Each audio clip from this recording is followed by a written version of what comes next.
zinazochangia hali hiyo. Ni kizazi ambacho kimejikita zaidi kwenye matumizi zaidi ya mitandao ya kijamii. Na bahati mbaya walio wengi hawajapata elimu sahihi ama elimu stahiki juu ya namna gani unaweza kuitumia na taarifa ipi unaweza ukaiamini na kupitia vyanzo vipi.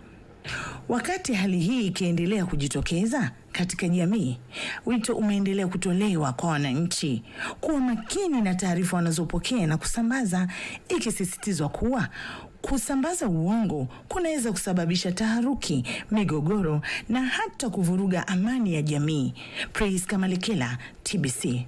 Asante Priska Malekela. Ni haya tu machache ambayo tumekuandalia kutoka hapa makao makuu ya nchi Dodoma. Nirejeshe matangazo haya tena Dar es Salaam kuendelea na aridhio ya TBC kwa ungwe iliyosalia. Mimi ni Mwazani Kiembe. Shukrani sana Mwazani Kiembe kwa taarifa hizo, mkusanyiko wa taarifa mbalimbali kutoka hapo kanda kati Dodoma ikiwakilisha hivyo. Tuende kwenye kawa na Lulua Mohamed.